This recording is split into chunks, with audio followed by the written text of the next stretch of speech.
October 1937. An avid reader of the macabre eagerly opened the latest issue of Weird Tales. Little did he know, this issue's featured story would be a chilling tale centered on sadomasochisms. So, settle in with your tea and spirits, for Shadowy Stories brings you this story now. The man was desperate to sell me the house. He was convinced I would love it, repeatedly drawing my attention to the view. Regarding the scenery, he said, "What I say is certainly true. From this villa perched atop the mountain, I can take in the whole valley. The view here is stunning." The gentleman real estate agent repeated, "Its value, in any year or season, is at least double the price I'm asking, but I can see that without paying anything." I countered, "Not quite," he said, "unless you want to trespass. But the place is dilapidated. It doesn't even have running water." "You're wrong."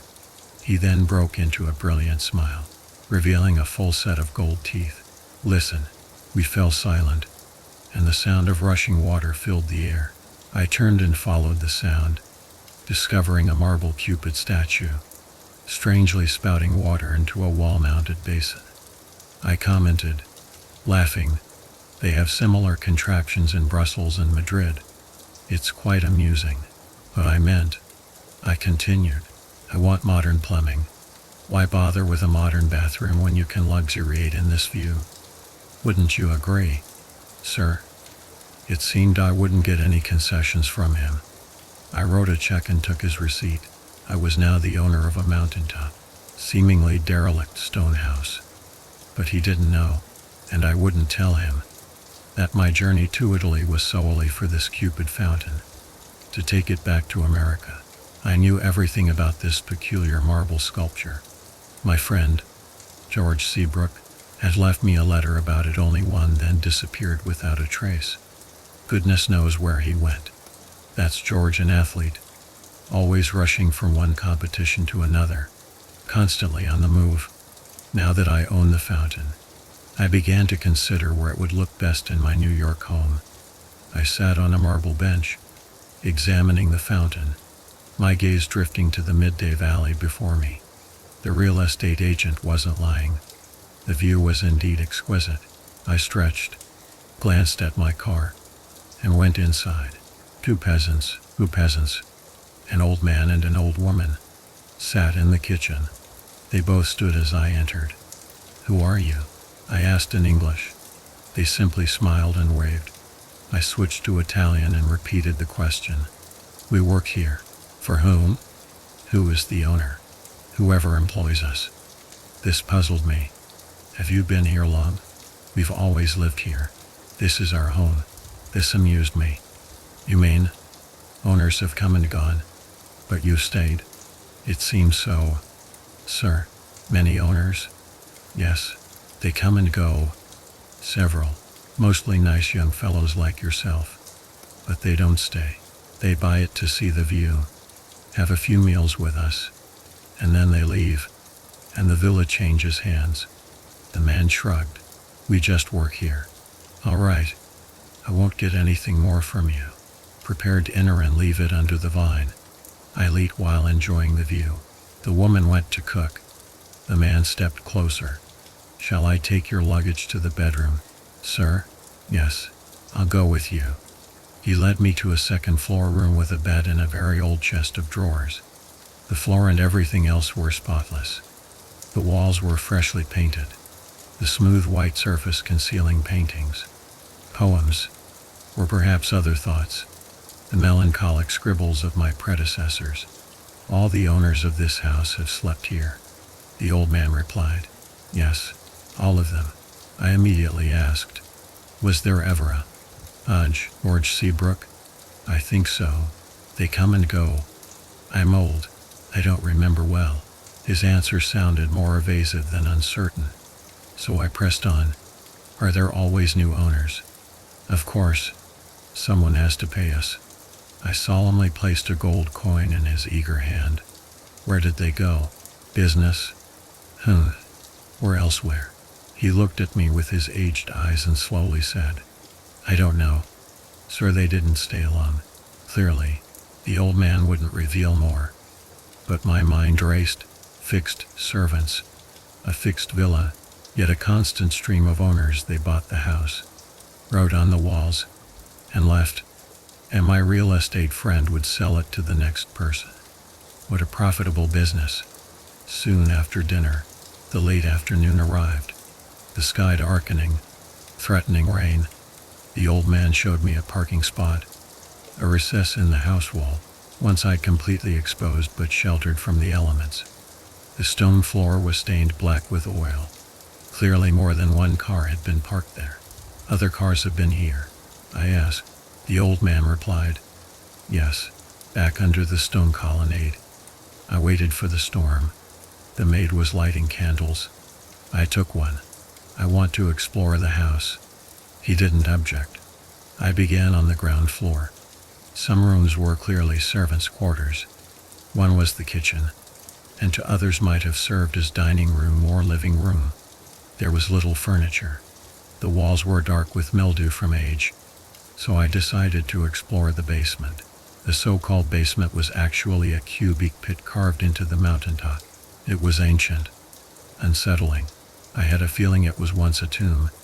The house built above it, but upon closer inspection, there was no evidence to support that. In a corner were a few wine barrels. Otherwise, it was empty and dusty. A strange room, I thought, somehow out of keeping with the house above. Neither in shape nor size. I expected something bigger, more sinister. So I wandered, inspecting the walls. Something caught my eye. 3 sides were hewn from stone, but the remaining side was brick, with a door. What purpose could this door serve beyond leading to another room? If there's a door, there must be something there. Massive iron chains and a huge padlock, the largest I'd ever seen. Naturally, I wanted to open it. As owner of the villa, I had every right. But when I gestured to the old man, explaining my intention, he shook his head, saying he'd never had a key. He knew of the door, but he'd never seen the other side. The door is very old, he said. Perhaps his ancestors knew what was behind it, but they're all dead. He wore me down, until I had to rest my hand on the end of a chain. I knew he was lying, living here all his life. He must have seen the door open. Who has the key? I asked again. The old man chuckled. The owner of the house. This infuriated me. I am the owner. I bought this house. Yes, you are the owner, but I mean the owner, the possessor of this house. I was confused. So, the owners don't truly own the house. They buy it, leave, but this owner possesses it, sells it. He confirmed it. A profitable business. Who is this owner? I blurted. The answer was a familiar name. The friend who initially recommended the property, Donna Marksai. I thought I'd seen her yesterday in Sorona. Does she live there? The old man nodded. Yes, just over there. The storm had just passed, and I told the old man I'd be back before dinner, going to my room to change, as Sorona was only 2 miles beyond the mountain. I planned to visit Donna Marksai that afternoon. Fortunately, she was home. I may have met her before, but now I saw her beauty, at least at first glance. In a way, she was the most beautiful woman I'd ever seen, particularly her eyes. Her pupils were long rather than round, and she had long, unevenly dyed crimson fingernails that matched her Titian hair. She seemed surprised by my visit, even more so when I stated my purpose. You really bought the villa? She asked. Yes. Didn't you recommend it? Well, sir, I didn't know you were the owner when I bought it. The agent never told me who he was working for. I know. She smiled. Franco is like that. He always pretends the house is his. No doubt, he's done this more than once. Pouring me tea, she added. You know why I don't live there. The place seems cursed.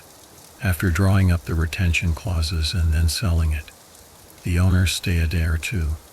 Then nobody wants to stay. and it comes back to me. Suppressing my questions, I replied, "It must be a place with a long history. Many people live there." "Yes, very old.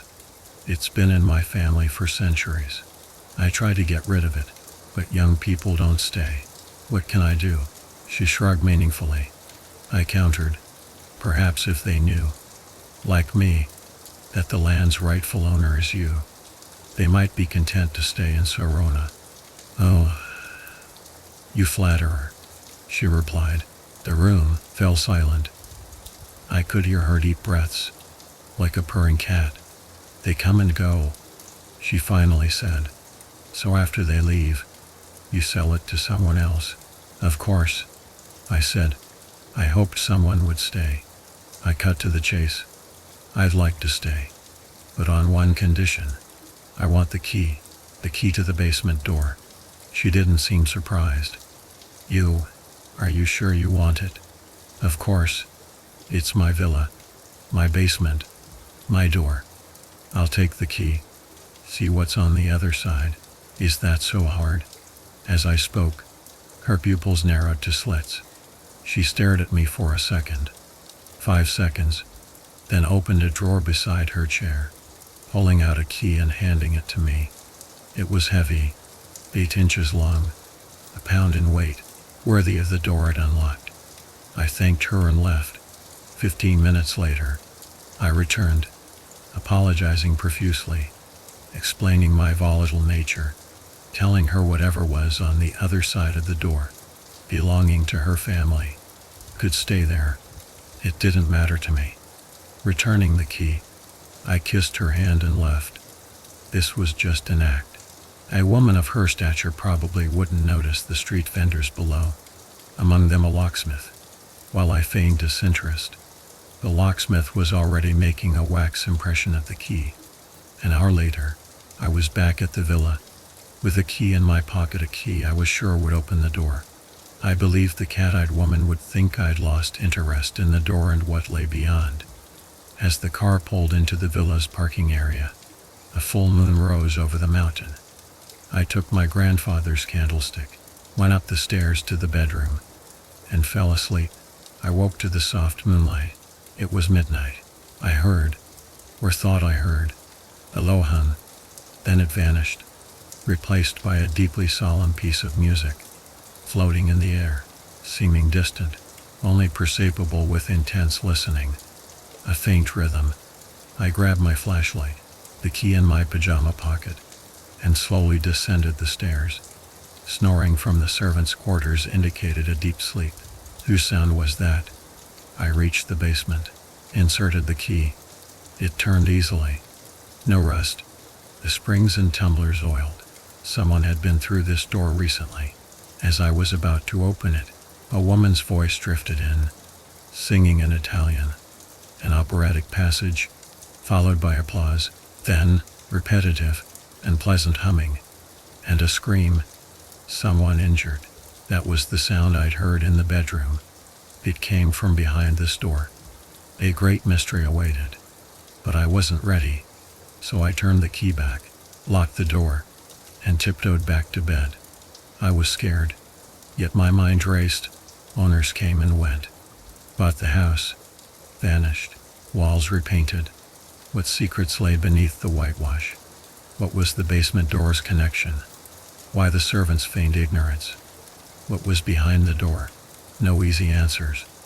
But I was certain someone knew Donna Mark's eye. I'd heard her voice. She knew almost everything. I believed. But one thing I knew she didn't. I could go through that door and see what was on the other side. The next day, I claimed illness, dozed in my room, wasting the day until near midnight. Unsurprisingly, the servants slept soundly, thanks to the sleeping draught in their wine. I ensured I had the key and a pistol in my pocket, and went to the basement. Oiled hinges moved silently. The door opened, revealing a hellish darkness, and an indescribable smell, blood and sweat, decaying food, and some viscous fluid. I shone my light around. It wasn't a room, but a cavern, stretching into the distance. The ceiling was supported by pillars, one every few yards, the light reaching far, revealing thick white pillars, each with a person bound to it with chains. They lay motionless, about 20, all asleep, snoring, muttering, and groans emanated from them, but none opened their eyes, even as my light swept over their faces. Their faces were horrifying, pale and gaunt, etched with suffering, their clothes ragged, especially lower body, almost naked, covered in long, thin, deep wounds, some bright red, others old, scabbed over, pale around the edges.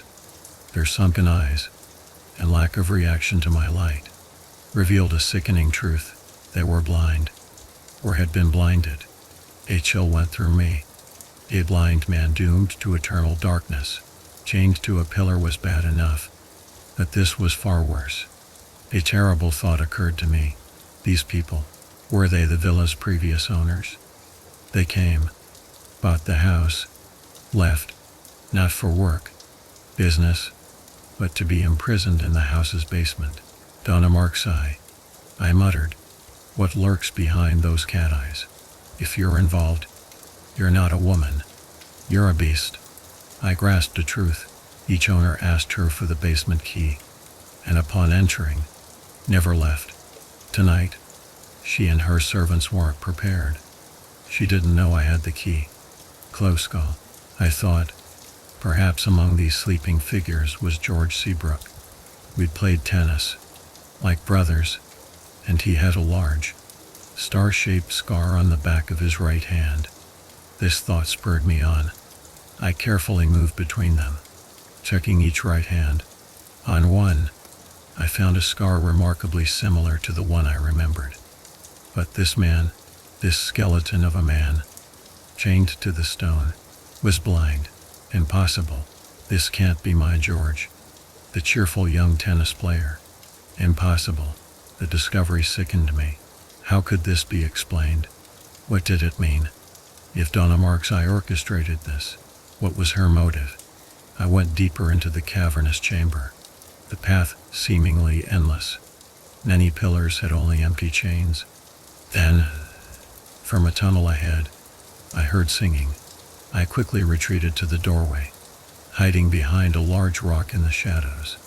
I crouched, flashlight and revolver in hand, listening. The singing grew louder. Then the singer came into view on a Mark's eye. She wore revealing clothing, a lantern in one hand, a basket in the other, stepping between the sleeping figures. Each action identical, she kicked each man in the face, waking them. Then, as they sat up and groaned, tossed them a hard roll of bread. This was their food, except for the sound of teeth breaking through the hard crust. There was silence. These starved victims ravenously devouring the bread. As they cried for more, she smiled, a fleshy, predatory smile, the light revealing her face, mocking the prisoners. I swear I saw her yellow eyes widen in the gloom. She barked, "Get up, you curs." Like trained animals, they clumsily rose, their trembling limbs and heavy chains hindering their movements, even their best efforts slow. Two were too slow. She whipped them across the face, until their whimpers ceased. They stood silent, 20 blind men, each chained to the pillar behind them. Then, she began to sing, expertly trained, but jarring notes, high notes like a beast's cry. No beauty. The audience waited silently. When she finished, they applauded, shriveled hands clapping. She seemed to judge their appreciation. When didn't applaud enough, she swiftly approached, raking her long nails across his face until it was swollen, her fingertips bleeding.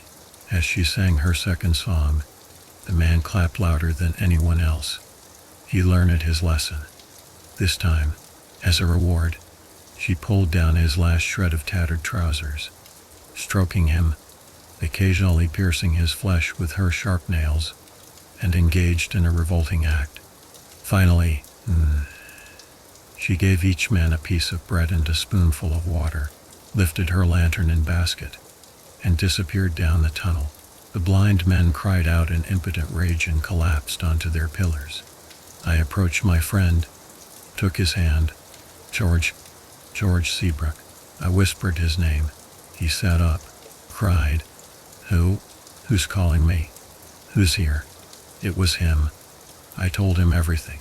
He wept. Finally, calming down, he spoke, telling me the story of everyone there. The ones who came and gone. Everyone had been an owner of the villa for a day, a week. Each had found the basement door and sought the key from Dunhamwork's eye. Some hesitated, writing their thoughts on the bedroom walls, but none resisted the curiosity. Opened the door, were captured, chained to the pillars, to remain until death. Some lasted longer. A Mr.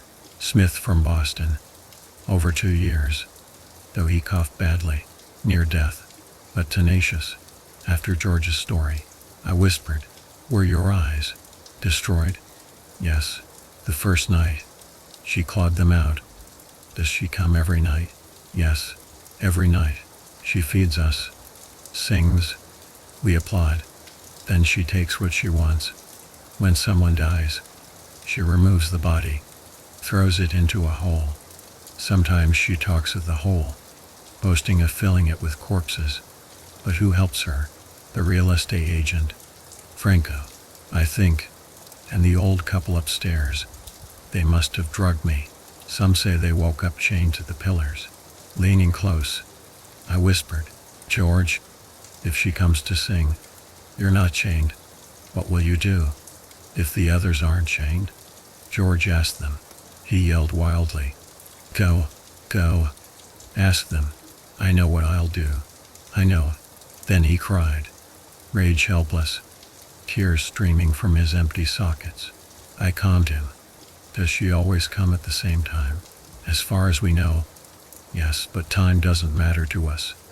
We just wait to die. Are the chains tight? Yes. She must have the key. But with a file, we could saw through them. If each of us had a file, perhaps the couple upstairs have a key, but unlikely. I had my answers. George, I ask again, if she sings, and you know you're not chained, what will you do? He paused, understanding. Yes, we know. I left, promising to act soon. The next day, I visited Dunhamwork's eye, bearing a bouquet of vivid purple and scarlet orchids. She received me in her music room. I suggested she sing. She demurred, reluctantly complied. She sang a familiar selection. I applauded enthusiastically. She smiled. You like my singing? Of course. I want to hear you again. If I heard you sing every day, I'd never tire. You're sweet, she murmured. Perhaps we can arrange that. Arrange it, I asked. You're too modest. Your voice is wonderful. Why not share it with the world? A stage performance. Oh, she sighed. I sang once in public, a private concert in New York. Many men there. I think I was nervous. My voice was awful. The audience, the men especially, weren't friendly, motionless, like bound to pillars. I'm not sure, but I sensed some displeasure. I hope not, I said, suppressing my anger. Your voice is beautiful. My applause was sincere. By the way, I've changed my mind. May I have the key to the basement door? You want it? You really want to take it? My friend? I'm sure. I might never use it, but it pleases me to have it. Gives me peace of mind. Little things bring joy. You're singing. Your key. She smiled. Take it then. Do me a favor. You sit on Sunday. It's Friday. You won't wait long. Gladly, I replied, kissing her hand. May I hear you sing again? May I come often? I assure you. She sighed. You will hear me sing often. Our destinies seem aligned. I looked into her yellow cat eyes, certain she meant it. After leaving, I bought 2 files and rushed to Milan, holding urgent meetings with the American. British, and French consuls. They were skeptical, but when I gave them George's names, they admitted knowing of the disappearances, though they found my description of the dungeon exaggerated, even bringing in the police chief. "We'll be there Saturday night," he assured me. "Go back tonight. The woman will tempt you on Sunday." "Right. Can you spot the old servants? They won't compromise the plan," I said. "Be careful. Don't let Franco escape. Here's an extra key to the door. I'll go in before midnight. I'll open it when I'm ready. If I'm not out by 1 a.m., or you hear a disturbance, come in with the police. Understand?" The American consul said. "I understand. But are you sure you're not drunk?" I smiled and left. Back at the villa, I again drugged the old couple. A small dose, enough to ensure sleep. I wasn't stingy with my plans, carelessly revealing my methods. I knew my plans were shrinking daily, but enough to confuse them, make them think I was a fool, completely unguarded, so I could slip into the door. Again, I heard Donna Markseye singing to her audience, who dared not hiss. After she left, I distributed files to each blind man, whispering encouragement, preparing for Sunday night. They would saw through a link, but subtly, not arousing suspicion. Sunday night arrived. I gave the old couple double wages. They wept with gratitude, calling me their kind master. Like soothing a baby, I put them to bed. I wanted to see if they could see through my carefully constructed ruse. I didn't even bother to tie them, just threw them on the bed. 10:30, the car arrived. Headlights dimmed on arrival. We had a short meeting. Just after 11, I slipped into the door. I checked each blind prisoner's freedom, insisted they act chained at the right moment.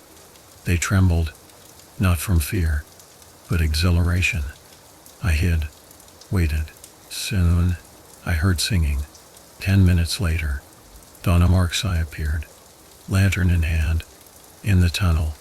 I must admit, she was more beautiful than ever, in a thin white dress, highlighting her form. Lovely hair, long limbs, capable of enthralling any man eternally. She seemed intoxicated by her beauty. After distributing the moldy bread, she changed her act, boasting to the audience that she dressed up for them, describing her expensive jewelry and clothing. She became more flamboyant, reminding the men they would never see her face, never kiss her, only listen, applaud, and die. Donna didn't know how close to danger she was. Luckily, the men remained silent, none attacking. Then she sang. I observed her. She kept her eyes closed, perhaps imagining herself in a private concert, an opera house, with thousands of adoring fans. Who knew? But that night, her eyes remained closed, even at the end, awaiting applause. The song ended. Silence. No applause. She flared, went to the basket, reached for the whip. "Curs," she cried. "Have you forgotten your lesson?" Then she realized the 20 blind men were approaching. Silent. No shouting. No words. But the hands reaching out, seeking what they craved. Even as she brandished the whip, there was no sound. A man touched her, but his expression was fearless, knowing, understanding, yet unafraid. The scream, a battle cry, a single cry. The men closed in, reaching for their nightmare. For a moment, they stood, then fell, a writhing mass. Beneath the writhing mass, a creature struggling, dying. I should have alerted the men upstairs, but as I heard Donna's moans, not screams, but ecstatic moans, I froze. I'd wanted this. I stayed, watched, just watched. Then, the sound of footsteps on the stairs broke my trance. Police, with a spare key, burst in. I feigned surprise, shouting, "Hurry, get these blind men out. Arrest that woman." Over the next 15 minutes, They were brought to the kitchen, identified. Some faces were mutilated, deep scratches, torn flesh. One man's entire lip gone, bitten off. Most wept hysterically. In a way, I think they were happy. Back in the basement, beyond the door, we found a red and white mess on the floor. "What's this?" the American consul asked. "Don't you see, sir? It's Donna Mark's eye," I replied, a smile spreading across my face. That's the story. Hard to imagine a horror writer nearly a century ago writing a story involving sadomasochisms. David Henry Keller is a pioneer in the combination of sadomasochisms and horror.